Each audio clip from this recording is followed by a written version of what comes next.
కోట్ల రూపాయల అప్పు నా నెత్తి మీద మోపి బట్టి విక్రమార్క గారి నడుము వంగిపోయే పరిస్థితి రాష్ట్ర వ్యవస్థను ఆర్థిక వ్యవస్థను మాకు అప్పచెప్పిండు. ఇన్ని అప్పులు ఇన్ని తప్పులు చేసి ఇంకా ఇవాళ రోడ్ల మీదకి వచ్చి అడ్డమైన మాటలు మాట్లాడుతున్నారు. ఇవాళ వాళ్ళు చేసిన అప్పులను వాళ్ళు చేసిన తప్పులను సరిదిద్దడానికి రోజుకు 18 గంటలు పనిచేసిన సరిపోని పరిస్థితి. ఈ నేపథ్యంలో ఈరోజు సర్పంచులు ఒక పక్కన ఫీజు రియంబర్స్మెంట్, ఇంకొక పక్కన ప్రభుత్వ ఉద్యోగులకు పాపం 35 ఏళ్ళు కష్టపడి ఉద్యోగాలు చేసి వాళ్ళు దాచిపెట్టుకున్న పైసలు, వాళ్లకు రిటైర్మెంట్ బెనిఫిట్స్ ఇవాళ 12,000 కోట్ల రూపాయలు బకాయిలు పెట్టిపోయిండు. ఎవరైనా నమ్మకంగా ప్రభుత్వం దగ్గర పనిచేసి 35 సంవత్సరాల తర్వాత రిటైర్ అయిపోతే రిటైర్మెంట్ బెనిఫిట్స్ ఇవ్వాల్సిన పరిస్థితి ఈరోజు రాష్ట్ర ఆర్థిక వ్యవస్థ దెబ్బతిన్నది. ప్రభుత్వ ఉద్యోగస్తులకు ఒకప్పుడు ప్రభుత్వ ఉద్యోగస్తులకు మొదటి తారీఖు నాడు రిజర్వ్ బ్యాంకు నుంచి సరాసరి వాళ్ళ ఖాతాల్లోకి జీతాలు వెళ్ళేది. గత ప్రభుత్వంలో విడతల వారీగా ఇన్స్టాల్మెంట్లు జీతాలు ఇవ్వాల్సిన పరిస్థితి నుంచి మొదటి తారీఖు నాడు జీతాలు ఇచ్చే పరిస్థితికి మనం తీసుకొచ్చినాం. ఒక్కొక్కటిగా సరిదిద్దుతున్నాం, ఒక్కొక్క వ్యవస్థను ప్రక్షాళన చేస్తున్నాం.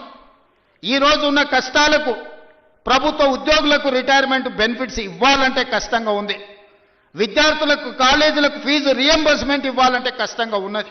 షాదీ ముబారక్ కళ్యాణ లక్ష్మిని అమలు చేయాలంటే కష్టంగా ఉన్నది.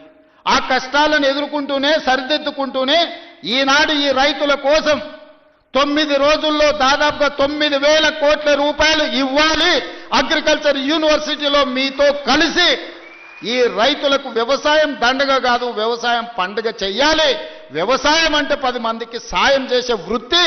వాళ్ళు కష్టాలలో ఉండి వాళ్ళు కాలిపోతున్న 10 మంది కడుపు నింపాలని ఏ రైతాంగం కష్టపడుతుందో ఆ రైతాంగానికి రైతు భరోసా పథకం ద్వారా ఈనాడు ప్రారంభించి 9 రోజులు తిరిగే లోపల దాదాపుగా 9,000 కోట్ల రూపాయలు 1,49,00,000 ఎకరాలకు 70,11,984 మంది రైతులకు రైతు భరోసా పథకం కింద నగదు బదిలీ చేయడానికి ఈరోజు ఇక్కడికి వచ్చిన మిత్రులారా, ఇన్ని కష్టాలున్నా ఇన్ని నష్టాలు రాష్ట్ర ప్రభుత్వానికి ఉన్నా రైతాంగాన్ని ఆదుకోవాలి. రైతు బాగుంటే రాజ్యం బాగుంటుంది.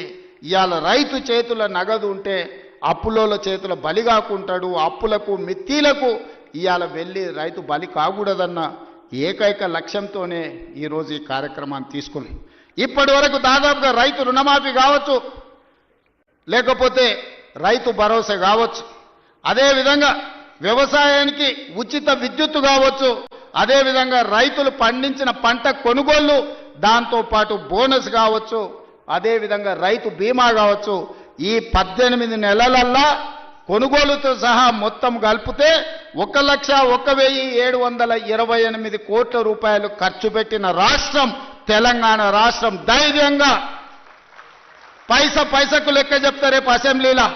18 నెలల్లో రైతులు పండించిన పంటకు గిట్టుబాటు ధరతో పాటు బోనసు, రుణమాఫీ, రైతు బీమా, రైతు భరోసా కలిపి 1,00,000 కోట్ల రూపాయలు ఖర్చు పెట్టిన ప్రభుత్వం, ప్రజా ప్రభుత్వం, మన ప్రభుత్వం.